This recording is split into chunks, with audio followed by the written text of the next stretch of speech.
Good afternoon. I'm Professor Sever. Today we're going to discuss analytical techniques for evaluating limits in Calculus 1. Okay, so we have two theorems. These are very nice theorems.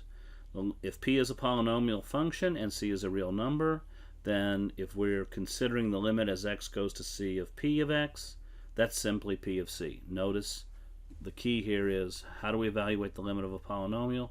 Through functional evaluation. And of course that will justify what we just spoke about here. Using that theorem, rather than breaking the problem up into its constituent components, which is slow, this theorem says, illustrating it here, if p is polynomial and I'm considering a limit, I may evaluate this limit simply by plugging in. Much quicker, much more elegant. And the same holds for a rational function, which is the ratio of two polynomials, where c is in the domain. Notice it says q of c is not 0. That implies c is in the domain of R. And in this case, if you're evaluating the limit of a rational function where c is in the domain, you may evaluate that limit simply by plugging in, which is what the theorem says. And here's an illustration. Notice I have a rational function here. The ratio of two polynomials is the number 1 in the domain, certainly because the denominator is non-zero. So in this case, how would I evaluate the limit? The limit is evaluated simply by functional evaluation, namely you plug in. So we plug in and we get the result of 4 over 2, which is 2. Very nice. Radicals. Polynomial functions and rational functions are two of the three basic types of algebraic functions. They're probably the first two nicely defined functions. The next theorem deals with the third basic type, which is radicals. Again, there's no real order here. We could have done something else first, perhaps absolute value, but this is a simple, we're just progressing along a certain path. The first one is the odd radical functions. So we would be discussing cube root, fifth root, etc. And notice again, this is a very nice theorem.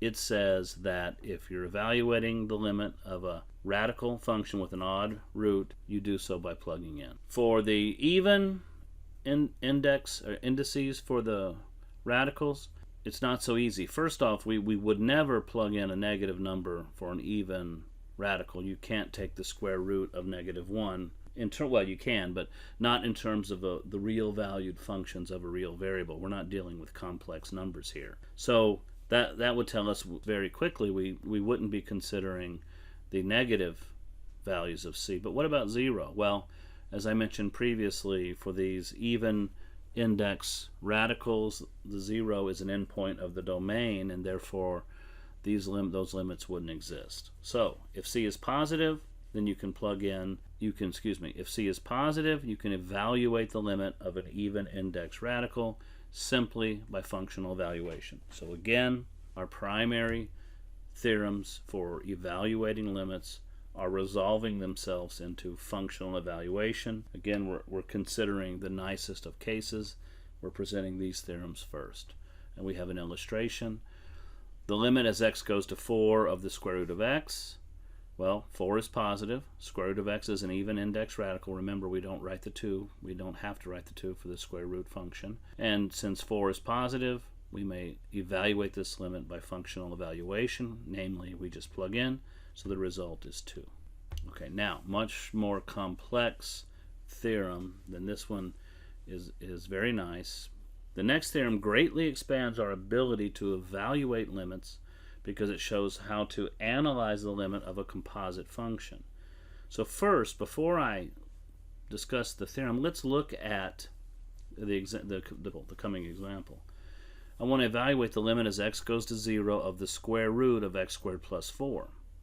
Well, first off, there's a couple of issues here. 0 this is an even index, and 0 is not positive. So by the prior theorem, we couldn't apply the prior theorem if you were wondering, on two grounds. One, this theorem doesn't tell us what to do if c is 0. It doesn't say the limit does not exist.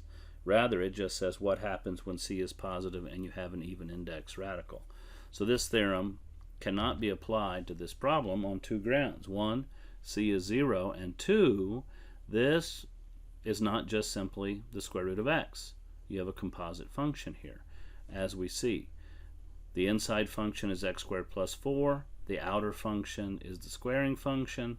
So we see that this function here is written as the composite of two functions. And that's precisely what this theorem is designed to do. So at this point, before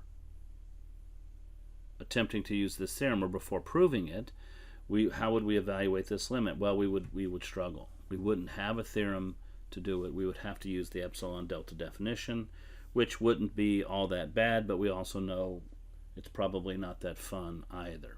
Okay, so let's look at the theorem.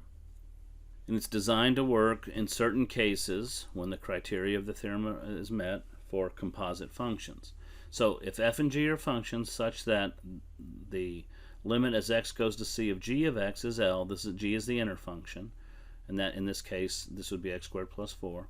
So if the limit of the inner function at c is L, that says the limit exists and is L, and the limit of the outer function, the limit of f of x at L, not c, note, not c, the limit of f of x at the outer function is f of L, then you may evaluate the limit of the composite by plugging in. It's just f of L. Got it? You see this, it's the limit here. This is a sufficient condition for evaluating the composite. This is not a necessary condition. In fact, the reverse wouldn't be true. Okay, in all cases, we could easily come up with a counterexample. Let's look and see how this theorem was applied. So, f of x equal square root x is the outer function. The inner function is x squared plus 4. So what's happening to the inner function? We need to look at that. As x goes to c of the inner function, we need to see if that exists. So, of course it does. That's a polynomial. So how do we evaluate the limit of a polynomial? We just discussed that, functional valuation. So the limit as x approaches 0 of g of x is simply achieved by plugging in to x squared plus 4, and that's just 4. And that's the L, so L is 4 in the theorem. Okay, now what we have to do is evaluate the limit as x goes to 4 of the outer function, which is the square root of x. And by the way, that was the previous example that we just discussed a few minutes ago. So the limit as x goes to 4 square root of x is the square root of 4, which is 2, and of course this is f of 4. Note that f of 4 is 2. So we now have the limit of the outer function evaluated at L, and the key here is not that it exists, but it exists and matches the functional value. So you get the limit by plugging in, or rather it matches the functional value which happened. Therefore, the limit of the original problem is f of L. That's 2. And we'll do more of these problems in the homework. This is a very potent theorem for us. Trigonometry. This is a calculus course which is predicated on both algebra, trig, and pre-calculus, so we will be using the trigonometric functions extensively throughout this course. So this 6-part theorem says, loosely, well it says actually specifically, says if c is in the domain of the trig function, and we have 6 of the basic trig functions here, then if you're evaluating the limit of that trig function, it's simply achieved again very nicely through functional evaluation.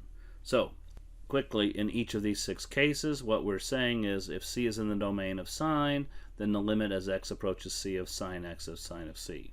And namely, this limit is achieved through functional evaluation. The same for cosine, the same for tangent, namely, if c is in the domain of tangent and you were considering the limit as x approaches c of tangent x, then you would know that that limit would be equal to tangent of c. The same holds for cotangent, cosecant, and secant, again, if c is in the domain of each of these functions. This theorem does not say what happens if c is not in the domain. Well, and in the case of sine and cosine, that's not possible because the domain is all real numbers. So we know, for example, that the tangent of pi halves is undefined. Rather, pi halves is not in the domain of tangent. So this theorem does not say what happens to the limit as x goes to pi halves of the tangent of x. In fact, but we'll be able to show using another result that that would be undefined. So let's look at the positive results. What happens? 3 examples when c is in the domain. Let's look at the first case. The limit as x goes to 0 of tangent x. So we ask ourselves, is 0 in the domain of tangent? The answer is yes. So that this limit is evaluated by functional evaluation. Okay, and again, notice on this step, there's no limit here. Why? Because I'm plugging in. Going from here to here, I'm evaluating the limit. Therefore, the limit, you don't see the limit here because we're evaluating tangent at 0, and by this theorem, that is the value of the limit, which is 0. Okay, let's look at this one. Now, technically, we have to go think about that product, the technical limit. The limit of the product is the product of the limits, which is this theorem. Okay, if the limit of both of the f and g exists at the same c value, then you can evaluate the limit of the product by separating it and looking at the product of the 2 limits separately. So, the limit of the product is the product of the limits. So the product here is written here. So now, the limit as x goes to pi of x is simply pi. The limit as x goes to pi of cosine x is cosine pi. And so now, of course, we evaluate both of these 2 limits separately through functional evaluation. And the final answer is the product of pi times cosine. Of course, the final answer is the product of pi times the cosine of pi. Of course, the cosine of pi is minus 1. So this answer is minus pi. Finally, the third example. Now, notice these are the basic trigonometric limits. Sine squared is not in here. So how do we evaluate the limit as x goes to 0 of sine squared? Again, using the same theorem, we can do actually we're using the other version of the theorem. Let's go back. We could do this 2 different ways. We're using the power rule version. So if the limit as x goes to c of f of x is L, and you were looking at the natural number exponential of f, then you could evaluate the limit again by simply exponentiating the limit as x goes to c of f of x, which is L. And that's what we're doing here. So the limit as x goes to 0 of sine squared x is the limit as x goes to 0 of sine x squared. Now this is the f in the problem. See, now we can apply this one to this one using that previous theorem. And what is the sine of 0? Is 0, and that's simply 0 squared.